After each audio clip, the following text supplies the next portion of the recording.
Hello, and welcome back to the Dealing with Diabetes series. Today we're finally getting into the meat of what I've been promising for the last few videos, and that is the best way of eating for people with diabetes, otherwise known as the diabetic diet. You know I love that term. The way that I approach diabetes nutritionally is probably going to be a little bit different than what you've heard from your dietitian or your diabetes educator, but I'm going to give you all the reasons why I think this is the best way for people with diabetes to eat to help their condition. I'm Coach Jessica. Thank you for joining me. So before we continue, I do want to ask that you go back, and if you haven't already done so, please watch the vocabulary of diabetes, the vocabulary of nutrition, and the types of diabetes videos before we continue. These will help you understand things a little bit more. And one more disclaimer, I know in the past I've said that there is no one way of eating that's best for every person, and that is mostly true. But for people with diabetes, this way of eating or a format of this way of eating is probably going to be best for you. And if you have diabetes and want to try this or something like this, please contact me personally before you make any changes to your diet. My contact information will be at the end of this video. You can contact me directly, but there are a lot of things that I'm not necessarily going to get in depth about today that you will need to take into consideration as you start making these changes. And I am uniquely qualified to help you with this, other than just being a registered nutritionist. So please keep watching to see why. This is me in 1987. I was a little cutie, wasn't I? And I was a normal, active, healthy 7-year-old kid. There's me on the first day of school. And that spring, I got chicken pox. That's not abnormal for kids in that age group, I know. But even though I healed from the chicken pox, things started to change. I started having extreme thirst. I was drinking gallons of water and lemonade and other things all the time. I had insatiable hunger. Mom said I would eat the pantry if she let me. And I was having to go to the bathroom constantly. I had no energy. I remember sitting on the street in a lawn chair watching my friends play baseball, wishing I had the energy to join them. I stopped growing. I was in constant physical pain. And then I started to lose weight. My mom took me to the pediatrician probably every other week that year, and he just kept saying, "Oh, she's fine. It's just growing pains," which is an odd thing to say for a child who hadn't put on any weight, in fact was losing weight, and hadn't grown in months. And then, this is me 3 days before I was diagnosed. I'm not sure if you can tell because my little sister's kind of standing in front of me, but I had lost all of my fat and I had no muscle tone and no strength at all left. And then the morning of my diagnosis, my mom couldn't wake me up, and they rushed me to the emergency room where they finally checked my blood sugar and saw that I think it was over 700, and I was officially diagnosed with diabetes. Now, diabetes in 1988 looked a lot different than it looks today. This was my first blood sugar monitor, and it was huge and took 5 minutes and a large drop of blood in order to test my blood sugar. There were only 2 insulins available on the market. So that day in 1988, my doctors put me on a regimen of those 2 medications, sent me home with them and an Accu-Check, and told my parents to never let me eat sugar again. And then in 1996, Humalog came to market. Now, Humalog was supposed to be a game changer because it was a fast-acting insulin. So now, diabetics could eat anything they wanted. Bring on the cakes and the ice cream and the cookies. I was so excited to finally be able to eat the fun foods that my friends were eating. So I did that and jumped on the roller coaster because that's what it was. And then after a few years, I started developing complications. Despite being incredibly active, I developed polycystic ovarian syndrome and started gaining weight. And then my eyesight started to go. That picture right there was the day that they had to take me in for major eye surgery. And I had also already had over several 100,000 laser blasts to try to save my vision. And I almost never felt good. For 19 years, I rode that roller coaster. I would swing from an A1C of 8, which is an average blood sugar of 208, to an A1C of 13, which is an average blood sugar of 386. Now remember, normal blood sugar is 83. I was way over normal.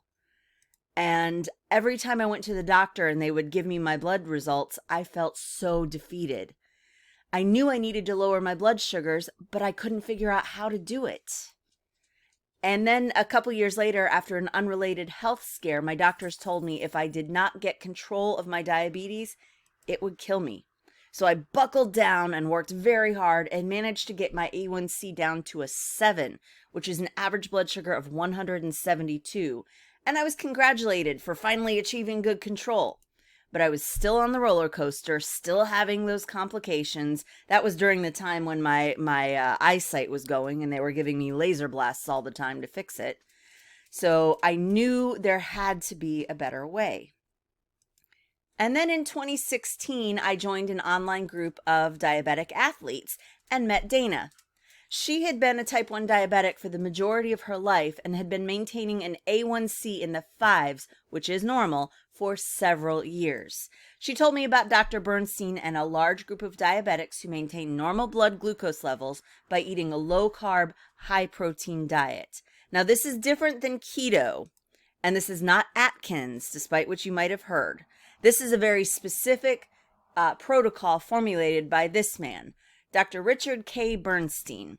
He was diagnosed with diabetes in 1946. He was only 12 years old then, and he followed the doctor's orders very carefully for 20 years, which was a low-fat, high-carbohydrate diet, very much like what they tell us to eat now. And he developed many complications, including end-stage renal disease. So by 1969, he'd had enough. Now, at this time, blood sugar monitors, like the one I showed you earlier, those didn't exist. They were only available for physicians and hospitals to buy. And his wife just so happened to be a physician. So he asked her to buy him a blood glucose monitor.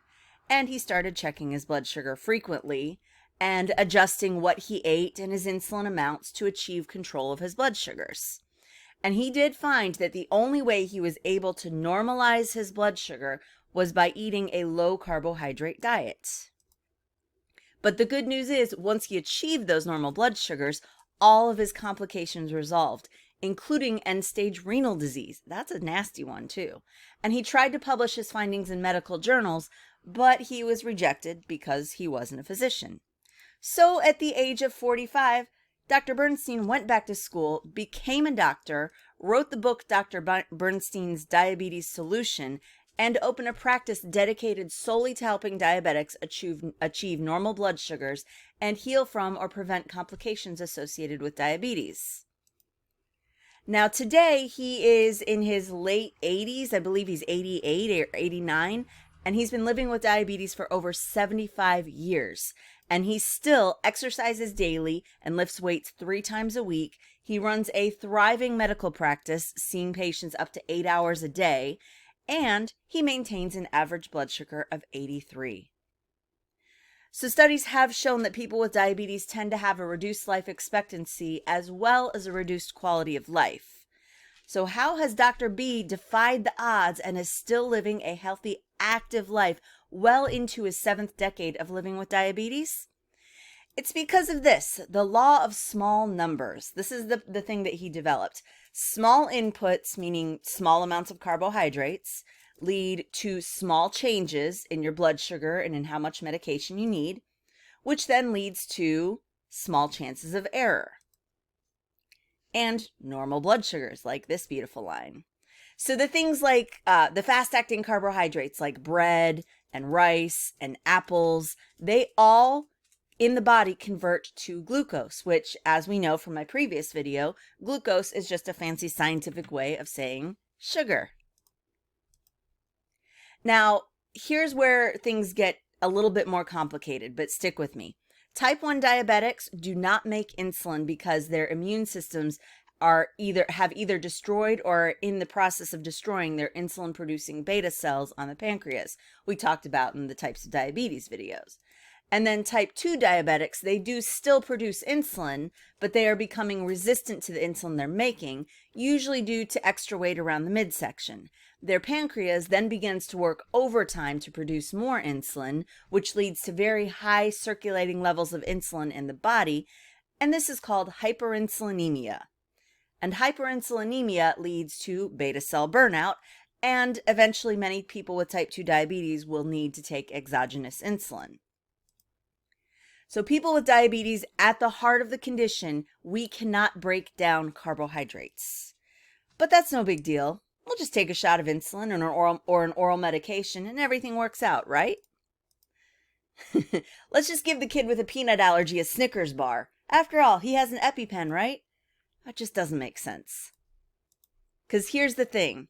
People with a normal non-diabetic metabolism, as soon as they put carbohydrates in their mouth, enzymes in the mouth signal the pancreas to release stored insulin.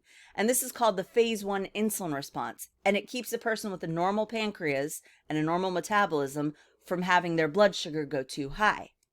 For those of us with diabetes, we don't have stored insulin, and it doesn't matter what type of diabetes, our pancreas does not store insulin correctly. So there is no phase 1 response.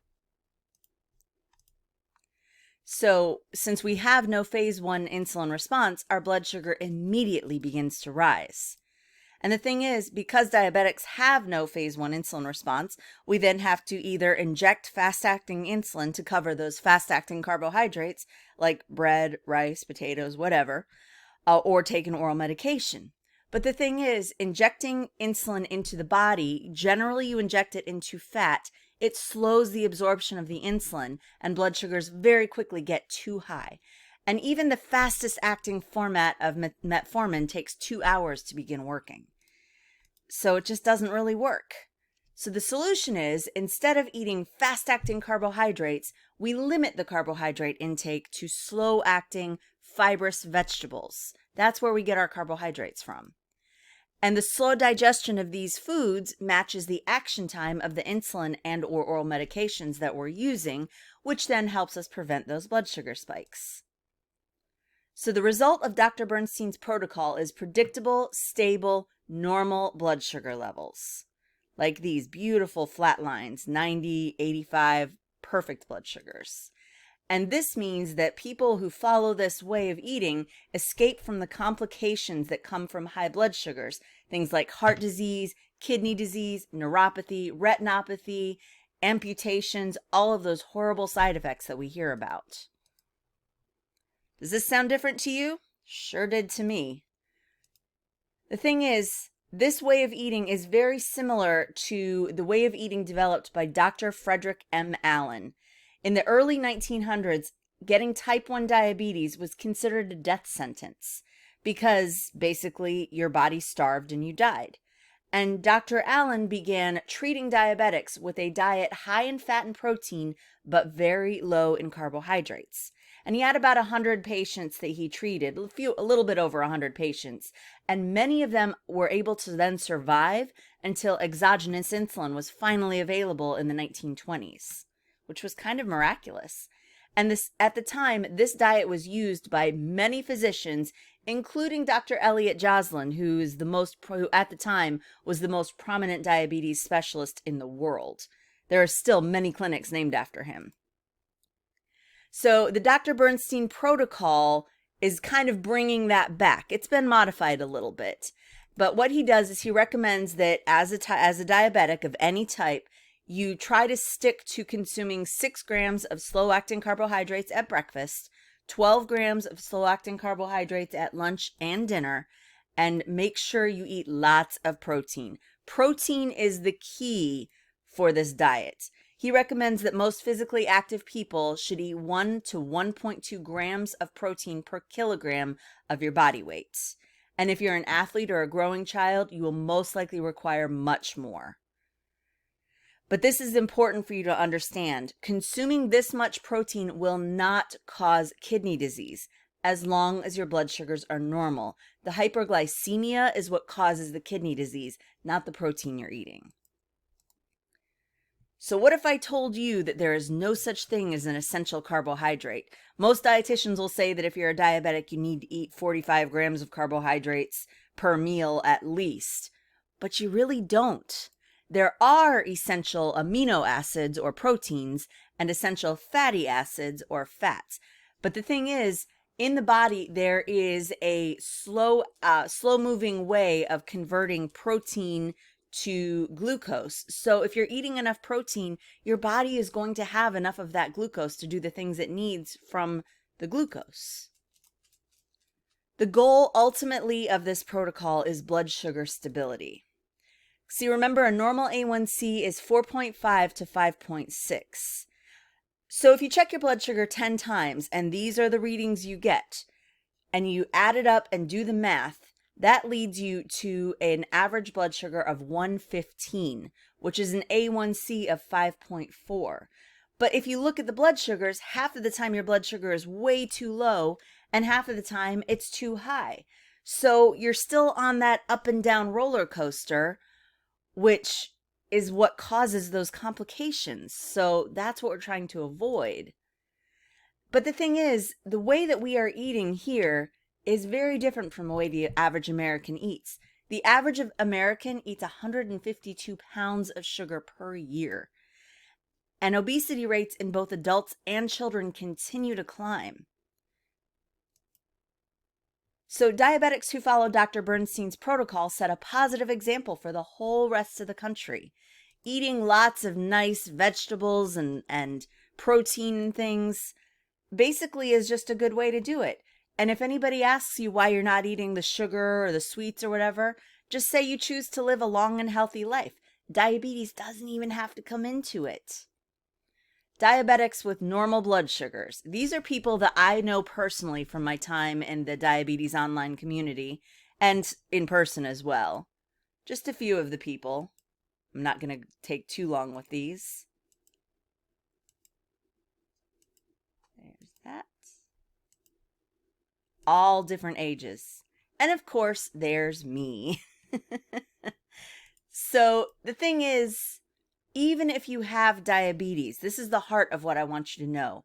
Normal blood sugars are possible. It is possible to have an A1C in the normal range with little variation and with stable blood sugars. It makes it so much easier to live an active, healthy life.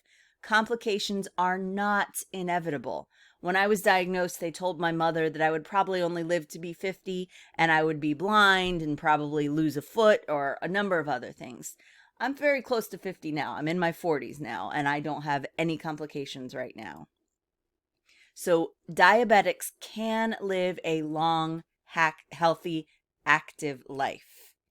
So if you have any questions, again, please hit me up and I would greatly appreciate a review. 5 stars are always appreciated. Go ahead and make me your favorite so you don't miss any of my further videos.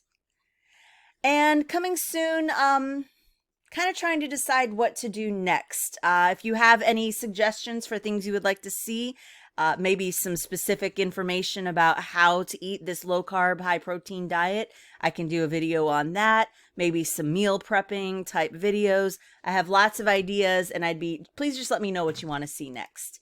And of course, remember what I told you. If you have diabetes and are interested in learning more about this way of eating or Dr. Bernstein or anything we talked about, please reach out to me. You can get me at jessica.tucker@totalhealthandfitness.co, or my website, of course, is totalhealthandfitness.co as well. And I would love to talk to you about it.